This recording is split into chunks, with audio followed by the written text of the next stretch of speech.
استخدمي حاجتك يا عبيطه في كل حاجه، ما تقوليش انا قافله النيش ومش هستخدم حاجتي. فلما نجيب طقم زي ده ويتحط في النيش وما يتحطش كله جنب بعض، لكن اهم حاجه ما تجيبيش اللون زي كده بيتقشر، يكون الشوب نفسه ملون، ما يكونش عليه قشره، يكون ميته نفسها لون. ليه جواه فنجان صيني ما يكونش كله زي كده. ليه بقى طقم قهوه يبقى واخد شكل السمكه مثلا؟ ليه؟ حرف جولد اتمسح ازاي؟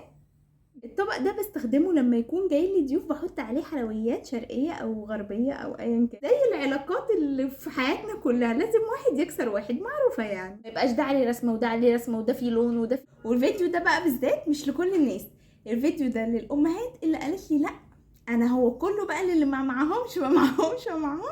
الفيديو دوت للناس القادرين اللي عايزين يجيبوا حاجات تملى المطبخ وتملى النيش وتملى البوفيه. يلا بقى نملاهم مع بعض ونملاهم على الاخر. اطقم الكاسات، واطقم الكاسات بقى مهم جدا ان انت تجيبي الكاسات ما تكونش رقيقه بزياده عن اللزوم. عارفه الكاسات اللي هي الكتكوته البسكوته اللي بتتكسر دي؟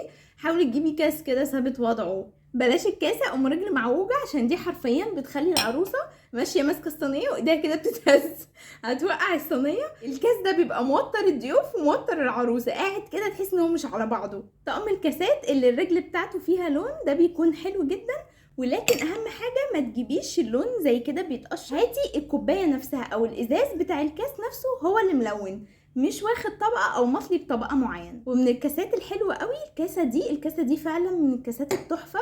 بتقدمي فيها كمان مشاريب سخنه لانها بتتمسك من تحت، تقدري تعملي فيها نسكافيه وحاجات بقى ليها فوم وشكل زي بتاعه الكافيهات بالظبط. التنوع في الكاسات مهم جدا. الكاسه دي كمان حلوه جدا، شايفين الكاس ده مفتوح كده وليه كوره من تحت كده، ما بيبطلش عند ناس من سنين السنين على فكره، ولسه بيستمر وموجود في كل مكان. ينفع يتعمل فيه فروت سالاد، ينفع يتقدم فيه ايس كريم، ينفع يتقدم فيه مشاريب كتير جدا. عموما الكاس بتاعك ان شاء الله تحطي فيه سلطه. شايفين الكاس دوت ما فيهوش اي رسمه، كاس حجمه مناسب وثابت كده وضعه، مش واقف لي مهزوز كده وعامل لي كده، لا ثابت وضعه وموقفه مهم جدا. اهم حاجه دي. وخلي عندك على الاقل طقم واحد بس يكون عندك منه طقمين، يعني تكوني جايبه من نفس الرسمه 2 عشان خاطر الطقم مثلا دوت هتعتمديه تقدمي منه للضيوف فبيتكسر منه، ساعات بيجيلك اكتر من 6. طب انا مش حابه كده، انا حابه كل طقم يكون شكل، تقدري تعملي ماتشنج مثلا ما بين الطقم ده وما بين طقم تاني. شايفين عليه حفر كده ليزر الرسمه بتاعته، ده انا كنت معتمداه على طول، كمان ما كانش بيغلبني في الغسيل عشان الازاز بتاعه ماسك نفسه كده. يعني لو حد جايلك وانت عايزه تعملي ماتشنج حلو، لو انت ما عندكيش اكتر من 6 واللي جايين عددهم كبير، تقدري تدخلي كده طقمين مع بعض بس يكونوا لايقين على بعض. الكاس ده مفتوح وعليه خطوط كده جولد، شكله لطيف، بيتعمل ماتشنج مع اكتر من حاجه. ما تجيبيش كاس شبه التاني، ما تجيبيش لون شبه التاني، وفي نفس الوقت تكون الاطقم كلها لايقه مع بعضها. يعني انا لو حطيت في النيش كاس زي ده وكاس زي ده وكاس كمان زي ده، عمر ما عيني هتوجعني، مش هحس ان النيش زحمه، ولا هحس ان شكله اوفر، ولا هحس ان هو مش لطيف. ما يبقاش ده عليه رسمه وده عليه رسمه وده فيه لون وده فيه. كاسات الكابل زي كده، شايفين بيبقوا 2 مع بعض بيدوا شكل حلو في النيش لما بيقفوا كده، او لما بيعملوا اكس، او لو واحد هنا وواحد هنا كده في النيش بيبقى شكلهم حلو قوي. ده خبط في ده فكسروا، شايفين؟ زي العلاقات اللي في حياتنا كلها، لازم واحد يكسر واحد، معروفه يعني. شوبات، وافضل حاجه في الشوبات الملونه زي كده تكون الشوب نفسه ملون، ما يكونش عليه قشره، يكون ميته نفسها لون. اهم حاجه التنوع في الالوان وفي الموديلات. شايفين؟ مش هتشوفوا طقم زي التاني. والشوب ده من الشوبات الحلوه بالرغم ان هو يبان زحمه، لما بتصبي فيه مشروب لونه اسود بيبقى شكله حلو قوي بصراحه. اهم حاجه اي كاس او شوب هتجيبي عليه رسومات زي كده، لازم تتاكدي ان هي مش بتطلع، تكون يا اما حفر ليزر، يا اما ميتها نفسها ملونه، يا اما تكون جوده كويسه ما تكونش مرسومه من بره، اللي هو لو عملتيها كده تقوم طالعه معاكي. الشوب دوت مع عليه حرف جولد من فوق، شايفه حرف جولد اتمسح ازاي؟ حرف جولد كان كده بقى كده. وده الشوب اللي معانا بعد كده، ودايما بعمل ماتشنج ما بين الشوبين دول مع بعض. جاي مع الطقم الاركوبال، هو عليه نفس الريشه اللي على الطبق، فشكله حلو جدا لما بقدمه مع الاكل. حاولوا تقللوا من الاطقم الشوبات اللي زي كده اللي بيكون عليها رسومات، لان الرسمه دي بتبقى مرتبطه بحقبه زمنيه معينه. يعني مثلا دي كده انت متجوزه في 2010، لا دي انت كده متجهزه من 2007. فالحاجات دي بتبقى مرتبطه بتواريخ معينه، فبلاش، خلينا احسن في الحاجات الساده او الملونه اللي زي كده. ما تخليش حد يعرف انت عندك كام سنه او اتجهزتي امتى. حاولي تقللي من الاطقم اللي زي كده اللي هي بتكون شوب وكوبايه صغيره، والكوبايه الصغيره ملهاش ايد، لان الكوبايه دي ما بتنفعش شاي لان ملهاش ايد ومقرفه جدا بصراحه. وعموما بلاش الاطقم اللي فيها قطع كتير، يعني الاطقم اللي بيكون كوبايه صغيره وكوبايه شوب وكاس وفنجان وكله عليه نفس النقشه، ما هي مش مدرسه، ما هي مش كل حاجه عليها نفس الرسمه. طب ما تجيبي كل طقم لوحده، بس بيخليكي حاسه ان في مدرسه كده، ما مش الطف حاجه. الماتشنج احلى. زي كده اهم اتنين لايقين على بعض، شكلهم حلو مع بعض. من الكوبايات الحلوه جدا وبجد بتفرق جدا في شكل المشروب اللي هتقدميه الكوبايات دي بتكون شكلها مدور زي كده، في منها عليها رسمه بسيطه زي كده، وفي منها واخد لون الوان بقى مختلفه. دول بقى بيدوا شكل في النيش تحفه، بجد هيفرقوا معاكي جدا. احنا اتفقنا ان الكاسات اغلبها هيكون ساده، فلما نجيب طقم زي ده ويتحط في النيش وما يتحطش كله جنب بعضه، يتوزع كده فنجان في كل زاويه كده، بجد هيدي معاكي شكل تحفه. في منه طقم بيتباع بيكون كله نفس اللون، في زي كده كل واحده لون. انا جايبه زي كده كل واحده لون وموزعاهم في النيش، فارقين معايا جدا ومدين شكل تحفه. كده انا جايبه 7 اطقم كاسات و7 اطقم شوبات. انا بحط 6 في النيش وبحط 1 بس في المطبخ من الكاسات ومن الشوبات. طبعا في الشوبات العدد كبير، في الكاسات العدد مش كبير، وعلى فكره العدد يدوب معقول في الكاسات. 7 اطقم شوبات كتير، انا حاطه 1 في المطبخ، ممكن 2 أو 3 في النيش بالكتير. وده طقم قهوه انا بستخدمه طقم قهوه. انا عارفه ان ده ممكن يبقى في بعض البلاد شاي عربي، ممكن يبقى قهوه عربي، ممكن يبقى اي حاجه، بس انا بستخدمه قهوه. ده من الاطقم اللي حلوه جدا ومديه شكل في النيش رهيب. تجيبي الفنجان بتاعه ليه جواه فنجان صيني، ما يكونش كله زي كده، لاني اغلب اللي في السوق بيكون كله كده ما فيهوش فنجان صيني.